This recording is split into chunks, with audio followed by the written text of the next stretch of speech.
Hello, everybody. Got something with me tonight. Someone. Yeah, it's me. Oh, come on, they love you. You got a lot of good praise on the ones with the flowers. Okay, somebody asked for a ghost story. And I've got a humdinger of a spook right here. And it's called Get Out. Hello, I'm Maggie Main. I'd been homeless for weeks. I slept in my car at rest stops across the state of Nebraska. When I arrived in Lincoln, Nebraska, I barely had money for gas. I'd been evicted from my beautiful apartment that I decorated. The landlord raised the rent. I'd had to leave my job as a nurse because there were no affordable places for me. I took what I could in my car. Thankfully, I had relatives in Kansas with a country home that hadn't been lived in for several years. They agreed to let me live there free. The drive was long, but I got to my destination. The huge stone house looked great, sitting on 8 acres bordering the big blue river and the Flint Hills on the other side. Wow, I didn't know it would be this good, I said out loud to myself. When I got in the house, I saw furniture under dust covers. It preserved well over the years. The family took good care of it even when it was vacant. I didn't unload the car. I locked it. When I needed was sleep. I awoke to someone shaking my shoulder. I sat up. The darkness only revealed a faint image. Get out. A male voice said, "What? I have permission to be here. Who are you?" Get out. "No, you leave. I'm calling my relatives and reporting you." I had my cell phone in my pocket. I used the flashlight on the phone first to see the squatter, but I heard footsteps running. What the heck? I tried the light switch. I felt relieved that my uncle Roger Main left the electricity on. I found the number in my contacts and called. I only got dead silence. When I looked at my phone, the message across the screen said no service in this area. "Crap!" I shouted. I toured the house for any sign of the intruder. I saw nothing. I checked the kitchen and looked for something to use as a weapon. "I have a butcher knife. If you're still here," I shouted. A light flickered on outside the front door.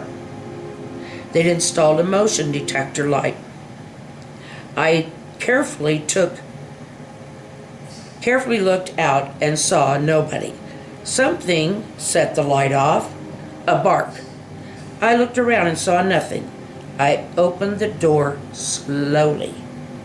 A large husky brushed my leg as it squeezed between me and the door. "Where did you come from?" He had a tag on his collar, with the name Angus. "Angus, is that your name?"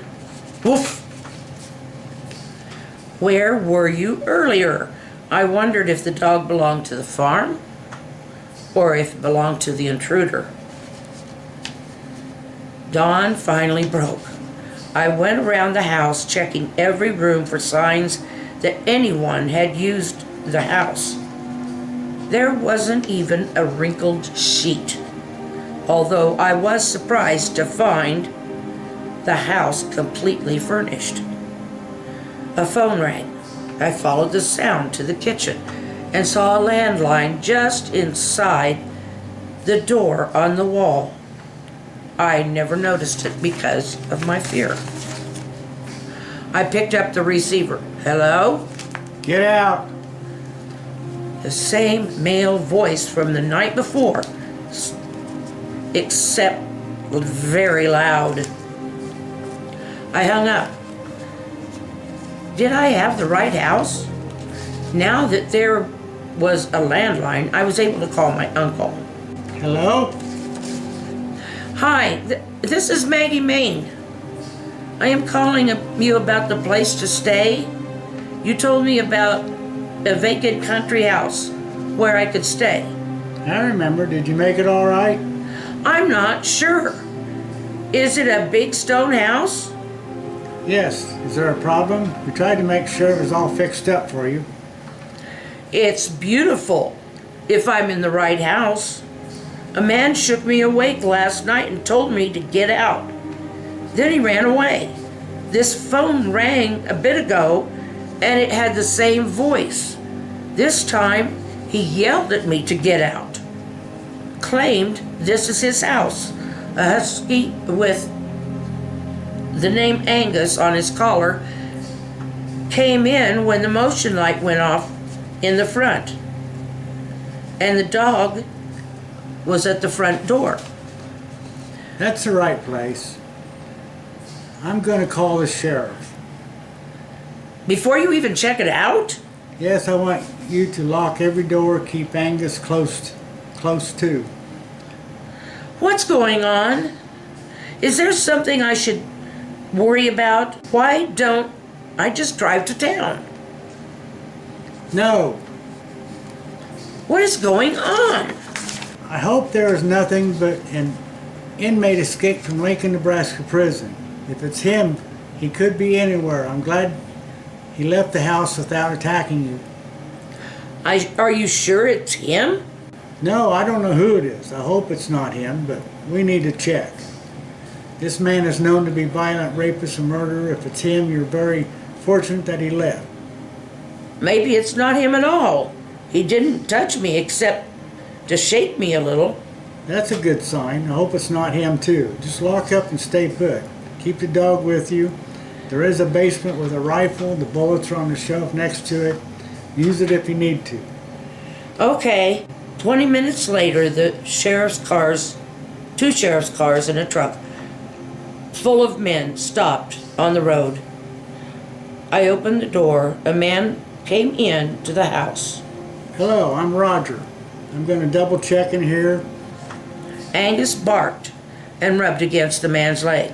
Hey there, Angus. Are you doing your job? Where were you when the intruder showed up? Angus was outside. I let him in when the motion light went on. I've checked every room, closet, and cubbyhole. There's no sign of anything's been disturbed. I'm taking Angus with me and we'll check all the outbuildings. Okay.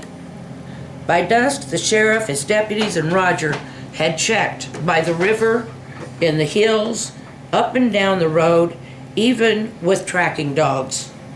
They found nothing. Everything seems clear. There's not even a sign of any human other than you. The barns are clear. Not even a straw bale is disturbed. I don't understand. Who could it have been? Well, there is one other possibility. What did the voice say? Get out. I live here. The first time, then just get out. On the phone, he shouted at me, get out. Grandpa George, have you been haunting this woman?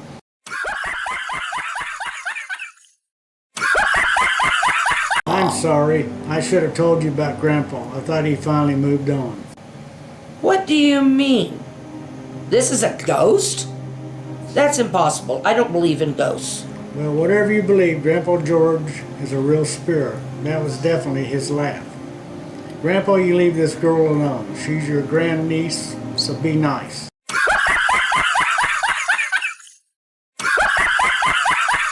Well, that's why Angus didn't react. You're going to be okay. The sheriff came in the house. I have some good news. We just heard over the dispatch that they captured the inmate just before he crossed the Oklahoma border. Thank goodness. You take care of this lady, Grandpa George. Look out for the girl too. No more tricks. You'll be safe enough. Do you need anything brought in, or do you want to leave?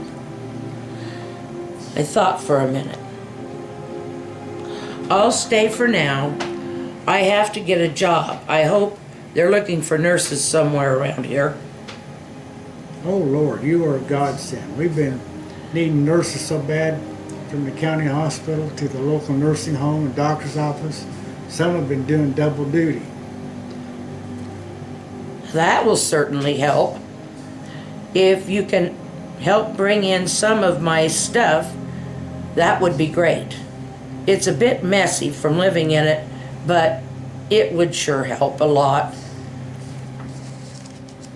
I'd try the nursing home first. I loved working it with geriatrics. Just to be sure, will you be checking on me and the farm? Yes, I'm out here every morning, and evening doing chores. You got here after I left. Chores? Yes, you didn't notice the cattle and hogs? Really? That will be so fun. Do you have any horses? Yes, 2 of them. Do you ride? I used to ride all the time. I was a farm kid myself. You're welcome to ride anytime. They're both broke and the gear is in the barn. You'd be doing us a favor. They need exercise. Thank you.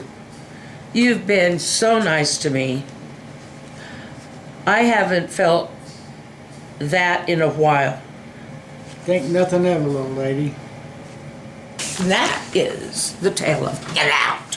We will say goodbye, unless you'd rather keep the mood going. Thank you for listening. If you haven't subscribed, please do so. And maybe we'll do another story sometime. But for now, I hope you've enjoyed this one. Good night. Good night.